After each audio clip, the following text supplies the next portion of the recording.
लगातार गतिविधियां देखी जा रही हैं।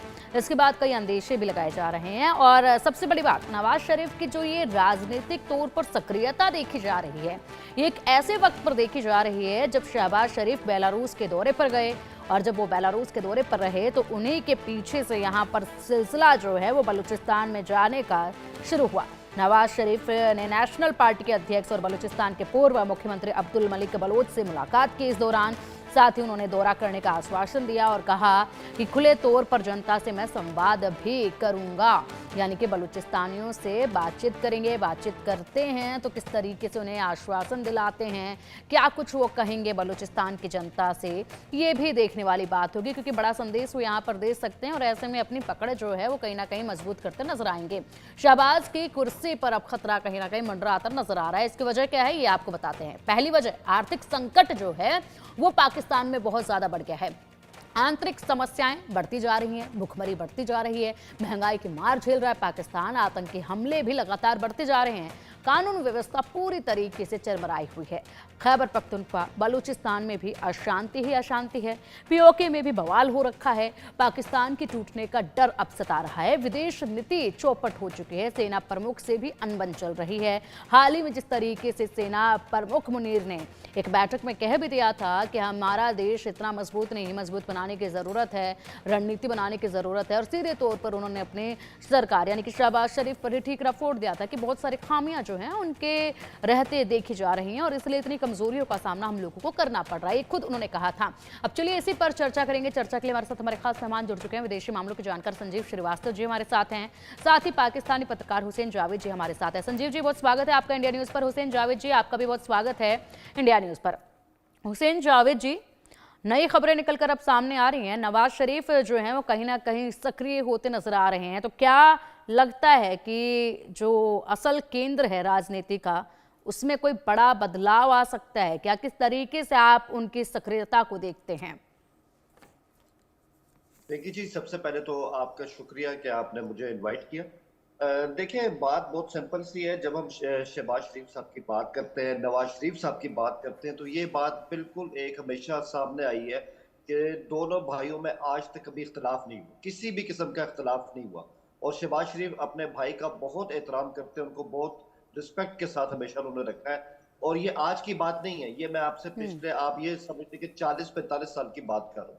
क्योंकि शहबाज साहब के पास बहुत ज्यादा मौके आए थे इससे पहले भी, 1980 के अंदर, 1990 के अंदर, कि वो पीएम की सीट पर आ जाए, लेकिन उनको अपने भाई को सेक्रीफाइस करना पड़ेगा। उनके लिए बड़ा आसान था अगर वो उस टाइम कुछ ऐसा करते, लेकिन उन्होंने हमेशा ऐसी ऑफर ठुकरा दी है।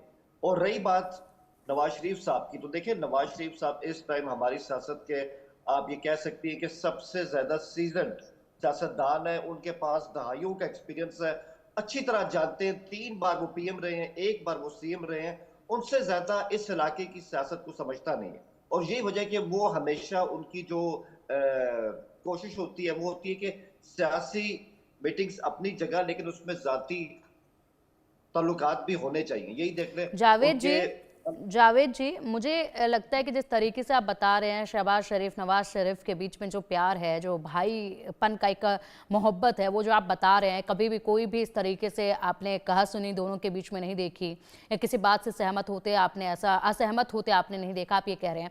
लेकिन इतिहास गवाह है जावेद जी कि सत्ता का मोह कुछ ऐसा होता है कि उस कुर्सी पर बैठने वाला सबसे पहले अपने छोटे भाइयों के कत्ल का फरमान देता था। जरूर ये आपको भी पता होगा, और सत्ता का मोह ऐसा ही होता है। सबसे बड़ी बात यह है कि जब शहबाज शरीफ बेलारूस के दौरे पर रहे तो उसी वक्त यहाँ पर ये सक्रियता इतनी ज्यादा अचानक क्यों बढ़ गई है? क्या यहाँ पर बैठकर, ठीक है आपकी बात भी मान लेते हैं, लेकिन क्या ये घर में बैठकर रणनीति बनाई जा रही है कि कुछ हिस्सा आप संभालिए, मैं भी संभालता हूँ इधर की तरफ में, देखते हैं कहाँ से कोई समाधान जो है वो निकल सकता है? क्या इस तरीके से आप इसको देख रहे हैं? फिर देखिए बेकी जी, बात ये आपने इसमें स्पेसिफिकली जो जिक्र किया, आपने बेलारूस का किया, तो मैं आपको ये बता दूं, जो बेलारूस के सदर है, ये उनकी ख्वाहिश थी कि नवाज शरीफ यहाँ पर रहे। उन्होंने स्पेशल पीएम शहबाज को कहा था कि अपने भाई को यहाँ पे लाएं, क्योंकि उनके उनके साथ जाती ताल्लुकात भी थे। और दूसरी बात ये कि शहबाज शरीफ जो है वो आपको पता है पिछले 3 साल से पीएम की सीट पर है। और अगर नवाज शरीफ साहब ने पीएम बनना होता तो उनके लिए बहुत ही आसान था। उनकी जमात इक़्तिदार में है, अभी भी उनके भाई जो है वो पीएम है, उनकी बेटी सीएम है। लेकिन अब वो थोड़ा सा साइड पर हो चुके हैं और उन्होंने एक स्पेस दी है नून लीग की आने वाली क्यादत को। तो मुझे नहीं लगता कि उनके अंदर अब कोई ऐसी ख्वाहिश है कि वो दोबारा से तो ये पीएम की सक्रियता सीट मैदान और में क्या कहती है? जिस तरीके से उन्होंने पूर्व मुख्यमंत्री अब्दुल मलिक बलोच से मुलाकात की, साथ ही ये भी उन्होंने कहा है कि मैं बलूचिस्तान आऊंगा, वहां की जनता से संवाद करूंगा, खुला संवाद करूंगा। खैर चलिए ठीक है, इस सवाल देखो का जवाब मैं लूंगी। संजीव जी भी हमारे साथ है। संजीव जी, आपने हुसैन जावेद जी को बखूबी सुना है, क्या लगता है आपको नवाज शरीफ की ये बढ़ती सक्रियता बलूचिस्तान में जाकर लोगों से बात करने की उनकी इच्छा क्या जाहिर करती है? देखिए, मैं जावेद जी से सहमत हूं कि जो पाकिस्तान मुस्लिम लीग नवाज की जो सत्ता का जो केंद्र है वो स्वयं नवाज शरीफ है, और नवाज शरीफ ही जो चाहेंगे वो होगा।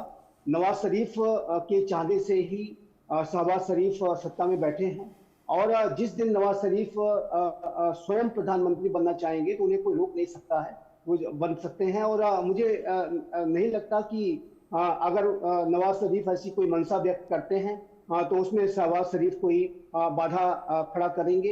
ये मैं भी स्पष्ट रूप से देखता हूं, क्योंकि जो जिसका जैसे पार्टी का नाम ही है PML नवाज, ये नवाज शरीफ के द्वारा ही बनाई गई पार्टी है, उसके वो प्रेसिडेंट हैं।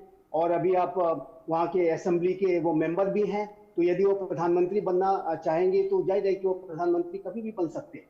लेकिन अभी हाल के समय में जो नवाज शरीफ के द्वारा सक्रियता दिखाई जा रही है वो मेरे असेसमेंट के मुताबिक जो बलूचिस्तान में, पूरे पाकिस्तान में जिस तरीके से स्थितियां बिगड़ रही हैं, और पाकिस्तान में खासकर बलूचिस्तान में अभी जाफर एक्सप्रेस का की हाईजैकिंग हो गई, एक सेना पर बड़े हमले हो गए, और अब जनरल मुनीर ये कह रहे हैं कि वो बलूचिस्तान में कोई ग्रैंड मिलिट्री ऑपरेशन लॉन्च करने की तैयारी में हो सकते हैं। और अभी उन्होंने इस तरीके की आशंकाएं इस वजह से व्यक्त की जा रही हैं क्योंकि अभी जनरल मुनीर ने एक इन्वेस्टर्स को एश्योरेंस देने के लिए कहा था कि वो उन इन्वेस्टर्स को बलूचिस्तान में हर तरीके के प्रोटेक्शन को प्रोवाइड कराएंगे, और उनके द्वारा जो इन्वेस्टमेंट पे खतरे अगर कोई पैदा करेगा तो उसके खिलाफ कार्रवाई करेंगे। तो ऐसे में नवाज शरीफ को इस बात की आशंका है कि बलूचिस्तान में पाकिस्तान की जो सेना है, जो कि वहाँ के देखा जाए पिंकी जी तो रियल रूलर्स हैं, वो कोई बड़े मिलिट्री एक्शन को ले सकते हैं। और इस तरीके की आशंकाओं को के आधार पर वो पहले से ही राजनीतिक रूप से अपने राजनीतिक दल के नेताओं से वो मिल रहे हैं, पूर्व मंत्रियों से मिल रहे हैं, और वहां पर पाकिस्तान पीपुल्स पार्टी की जो सरकार है, चीफ मिनिस्टर भुगती हैं, जाहिर है कि वो भी इसको लेकर के कंसर्न होंगे कि सेना कोई बड़े ऑपरेशन लॉन्च कर सकती है।